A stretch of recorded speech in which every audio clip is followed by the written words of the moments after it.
Now, one thing I want to make clear, what I planned from here is not a day trip. I was driving into the backcountry, then hiking to the next location. This was an overnight trip. Now, Amy did say that she would catch up with me the next day. Next stop, the Hidden Forest.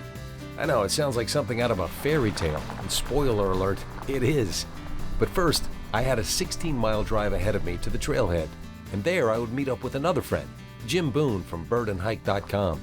So Jim, you've been working on stuff with plants, I hear? I have been. I've been looking at the way the rodents are eating on the joshua trees and the cactus, trying to get a little bit of moisture. Is that kind of a new behavior? It is. I don't think anybody's ever noticed this. It's certainly not this extent. Interesting. And so I've been documenting a lot of what's going on. Tell me a little bit about this hike, because I know you've done this before. I know it's Hidden Forest is about 6 miles, a little less than 6 miles that way. Yeah, this is an interesting hike. We start out here in the desert and go into a place called Hidden Forest, and you look around and say, Hidden Forest, I sure don't see one. We're out here in the middle of the desert. But as we go up the canyon, canyon will narrow up, and eventually we'll get into some trees, and eventually ponderosa pines. How far is the elevation from where we are right now? How high are we going? We're going up to almost 8,000 feet, so we're a little under 6 here. So it's a fair climb. It's a fair climb, but I guess that creates just different environments for us to see. It does, right. So we're starting in the desert down here. We'll go up, we'll get into the Pinyon juniper forest, eventually get up into the ponderosa pine and white firs. Are we really going into Deadman Canyon? It is, that's the name of it. Are you sure for our sake that we can't make it another way? We got to go through Deadman Canyon? This is it. To the Hidden Forest. This sounds like an adventure. It's gonna be. Let's go. Yeah, hopefully we'll get to see some fun things. Maybe we'll see deer or red-tailed hawks, or maybe we'll see a mountain lion. Hey, I'm game. Yeah, that'd be a lot of fun. I don't want to say I'm game. Maybe that's not right. Into Deadman's Canyon we went, 5.6 miles or so to the Hidden Forest and cabin. Let the adventure begin. Would you consider this the desert area of the trail? It is. Yeah, we're still in the desert. We have a lot of desert shrubs here. We still have some joshua trees.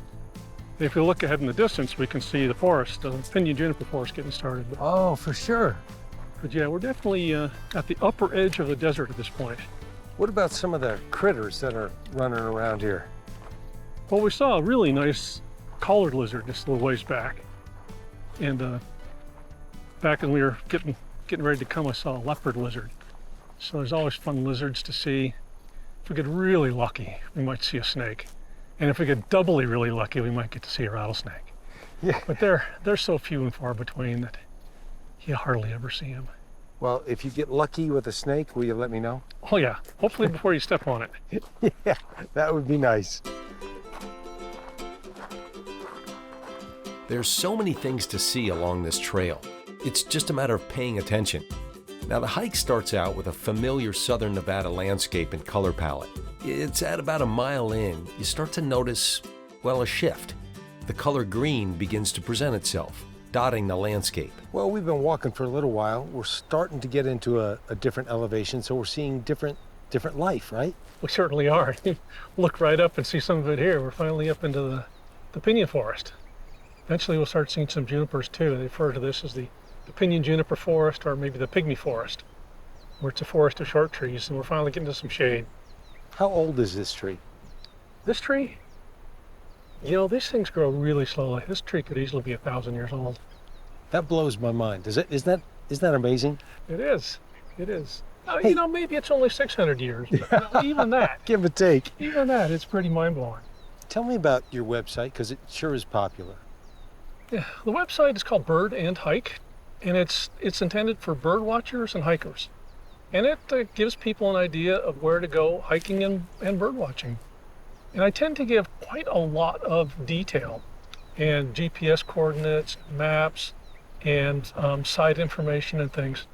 Because my goal is to connect with people who might be afraid to come out here by themselves. And they stumble on the website and they think maybe they'd like to try this, but it's kind of scary out there. You know, the coyotes are going to eat their children and stuff. But they look at the pictures and they see other people on the trail with their kids or with their dogs maybe. And they think, well, if those people can do it, maybe I can do it too. And then they go out and I get this email from them saying, man, you changed my life. And how satisfying is that? That's amazing. Yeah. It makes it all worth it. As much as I enjoyed the shade, we still had 4 miles to go.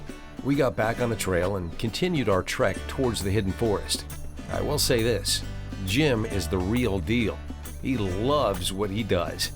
As we hiked, he would point out details about the trail and the environment. He would also stop to take pictures for his website. I mean, this man is a machine. Well, young whippersnapper, how are we doing on this hike? Well, I'd say we're doing pretty well. We've only got 2.5 miles to go. Well, let's talk about this for a second, because this isn't necessarily an easy hike. I mean, you're going uphill, loose gravel, you kind of got to be prepared, right? Yeah, it's not easy. You know, people come up to the gate down at the bottom and the sign says only 4 miles, and they get an idea that this is going to be quick, but it's really 5.7 or so. And then it's tough the whole way. You know, it's just this grade. It seems like it just never lets up. And we're lucky because we're here on probably the most beautiful day I've ever seen, right?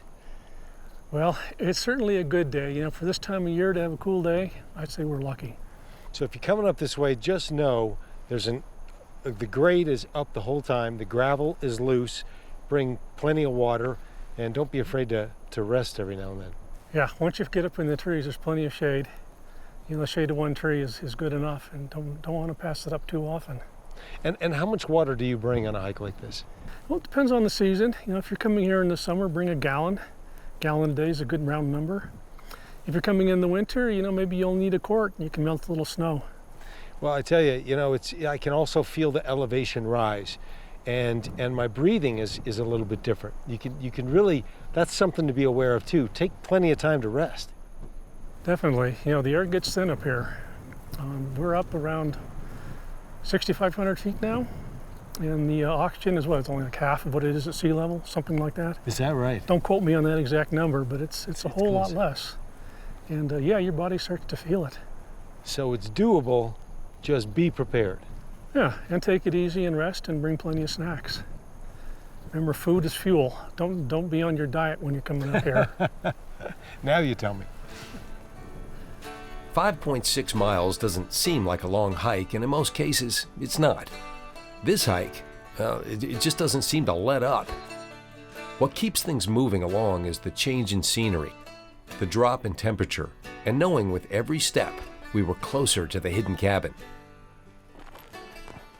Well, I'm not going to joke about this one. You are an incredible hiker, my friend. You're not even breathing heavy.